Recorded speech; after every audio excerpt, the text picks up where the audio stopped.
السلام عليكم. اليوم غتعرفوا على قصة سوزان أو الشقراء الشريرة كيف ما لقبوها في البرازيل. سوزان اللي تولدت في سان باولو بالبرازيل سنة 1983 من أب ألماني وأم برازيلية من أصل لبناني. باها كان مهندس وأمها كانت طبيبة نفسية. سوزان كان عندها أخ واحد أصغر منها ب4 سنين سميتو أندرياس، تزاد سنة 1987. عائلة سوزان كانوا عايشين بخير وعلى خير، نقدروا نقولوا كانت عندهم حياة مثالية من جميع النواحي، كانوا ميسورين. وفي المرحلة الثانوية سوزان غادي تمشي لألمانيا باش تكمل القراية ديالها تما، ولكن من بعد غترجع من غتكمل المرحلة الثانوية باش تدخل الجامعة الكاثوليكية في البرازيل وتدرس الحقوق. حتى لهنا كان كلشي مزيان، حتى لسنة 1993 قررت سوزان باش تدخل تتعلم واحد الرياضة برازيلية سميتها جو جيتسو، وتما تعرفت على واحد الشخص سميتو دانيال كريفر. في الأول بدت علاقتهم كأصدقاء عاديين، ولكن شوية بشوية تطورت العلاقة بيناتهم ولات كتجمعهم علاقة غرامية. سوزان عرفت عائلتها على دانيال وعلى العلاقة اللي بيناتهم، وما كان منهم حتى شي اعتراض حيت بان لهم دانيال شخص ظريف ومعقول. ولكن مع المدة كيكتشفوا بأنه شخص كذاب، وأنه ما كيقرا ما كيخدم كيف ما كان كيوهمهم، وأنه مدمن مخدرات. فبطبيعة الحال عائلة بحال عائلة سوزان مستحيل يقبلوا لبنتهم ترتبط بشخص بهذه المواصفات، فبداو كيضغطوا عليها باش تفارق عليه وتقطع علاقتها به نهائيا. ولكن سوزان كانت رافضة هذا الشيء، بالعكس علاقتها به ولات أقوى من الأول، واستمرت العلاقة ديالهم 3 سنين حتى ليونيو 2002. في شهر يونيو قرروا العائلة ديال سوزان أنهم يسافروا كونجي لمدة شهر لبلاد بعيدة، ولكن سوزان مبغاش تمشي معاهم فخلوها في الدار. هنا سوزان غتغتنم الفرصة وغادي تجيب دانيال باش يعيش معاها في الدار مدة ديال شهر بين ما جاو عائلتها من الصفر. فملي جاو كيتفاجئوا باللي دانيال كاين في الدار، ما تقبلوش الامر وتخاصموا مع بنتهم خصومه كبيره.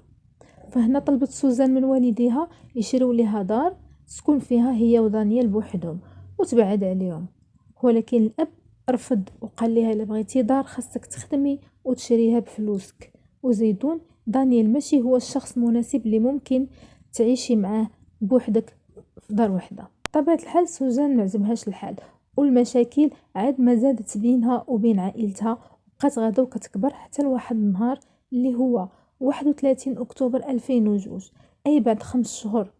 وكان هذا النهار هو النهار المشؤوم اللي غدير فيه سوزان بزاف ديال الحوايج خايبين.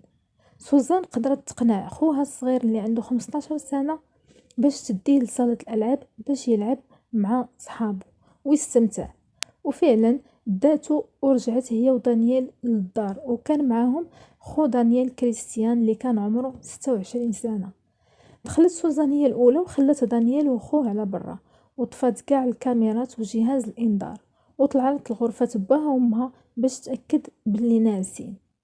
من بعد دخلت دانيال وخوه وهي بقات لتحت في الصالون، وهما طلعوا للبيت ديال والديها، طلعوا باش يقتلوهم، وفعلا قتلوهم بطريقة وحشية. كل واحد فيهم كان هز حديدة، بقاو كيضربوا فيهم غير للراس وكيتسناوهم باش يموتوا، ولكن هاد الطريقة ما نفعاتش، والاب والام بقاو حيين وكيغوتوا وكيقاوموا. فمشى دانيال للحمام جاب فوطات فازقين بقاو كيخنقوهم بهم، ولكن بدون جدوى. من بعد مشى جاب اناء فيه الماء وبداو كيحطوا الاب راسو فيه حتى غرق ومات. اما الام فجابوا كيس بلاستيكي وداروه ليها على راسها حتى تخنقات وماتت. من بعد ما تاكدوا باللي ماتوا عيطوا لسوزان باش تطلع وتاكد بعينيها باللي المهمه تمت بنجاح. من بعد دازوا للخطه الثانيه، وهي انهم يحاولوا يخفيو الاثار ديالهم من مسرح الجريمه ويوهموا الشرطه باللي يجيو بان القاتل شفار دخل يسرق فقتلهم. حاولوا يجمعوا كاع الفلوس والمجوهرات والاشياء الغاليه اللي في الدار، وبعثروا الملابس والاوراق كلهم في الارض، ورجعوا الدار حالتها قلبوها صفاها على علاها. من بعد دانيال وسوزان مشاو للاوتيل اللي ديجا كانوا حاجزين فيه غرفه من قبل وبقاو جالسين تما، اما خوه مشى يتعشى في المطعم. وملي وصلت 3 ديال الليل مشات سوزان عند خوها اللي خلاته في صالة الالعاب ورجعت هي وياه للدار بحال حتى شي حاجه ما كاينه. ملي دخلوا كتكتشف الجريمه. سوزان دارت راسها تفاجات قدام خوها وعيطات للبوليس. غير جاو بداو البحث ديالهم واول حاجه لاحظوها هي كاميرات المراقبه وجهاز الانذار اللي ما كانوا مخدامينش.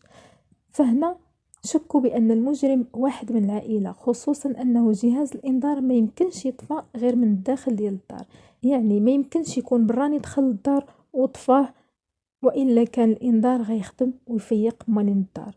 واكثر شخص كان مشكوك فيه هي سوزانا، حيت كانت باينه ما مسوقاش بزاف وردة الفعل ديالها بارده.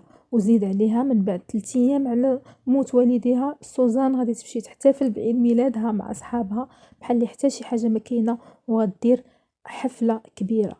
فالبوليس بقاو متبعينها من بعيد ومتبعين جميع التحركات ديالها مع من كتمشي وفين كتمشي. كيلاحظوا باللي كتلاقى بزاف هي ودانيال وخوه، وانهم كيمشيو لبلايص غاليين وكيصرفوا مبالغ كثيره، يعني الفلوس موجوده. فهذا زاد الشك ديالهم اكثر. فقرروا البوليس انهم يعاودوا يحققوا معاهم. ومن بعد اسبوع واحد على اعتقالهم سوزان غتعترف بكل شيء. وهذا الاعتراف غيتسبب في ضجه كبيره في البرازيل، حيت حتى واحد ما كان كيتوقع انها هي السبب في الجريمه، خصوصا انها كانت عايشه حياه زوينه مع عائلتها وكل شيء كان موفر لها. وفي نفس الوقت كانت فئه من الناس اللي تعاطفوا معها بحكم انها مازالت صغيره، كانت عندها 19 سنه، وان دانيال وخوه كانوا كبر منها وهما اللي غيكونوا لعبوا بدماغها وخطوا لهذا الشيء كامل. سوزان ودانيال وخوه ما غيتحكموش حتى غادي تدوز 4 سنين على الاعتقال ديالهم، حيت حتى واحد فيهم ما بغى يقول الحقيقه. هي كتقول باللي هما اللي خطوا لكل شيء، وهما كيقولوا باللي هي اللي خطات وطلبت منهم يديروا داك الشيء. ولكن في الاخير وفي سنه 2004 القاضي غيحكم على سوزان ودانيال ب40 عام بتهمه القتل العمد. اما خو دانيال غيتحكم عليه ب 38 سنه بتهمه المشاركه والتآمر على الضحايا. حاولت سوزان شحال من مرة تطعن في الحكم وتستأنف، ولكن طلبها كان كيترفض وبقى الحكم كيف ما هو. وفي سنة 2011 خو سوزان غادي يوصل للسن القانوني، فغادي يقرر بأنه يمشي للمحكمة ويرفع دعوة على اختو باش يحرمها من الميراث ديال الوالدين ديالو، لأنها بطبيعة الحال بالنسبة ليه ما كتستحقش أنها تاخد الإرث ديالها. وفعلا خو سوزان غادي يربح القضية وغادي يحرمها من الإرث ديال الوالدين ديالها. وهكا غادي تكون سوزان خسرت كل شيء، خسرت عائلتها وخسرت الإرث ديالها وخسرت حتى حياتها وحريتها. ما تنساوش ديروا لايك لا فيديو الا عجبكم وتشتركوا الا كنتوا اول مره غادي تشوفوا القناه، ونتلاقاو ان شاء الله في فيديو جديد مع قضيه جديده.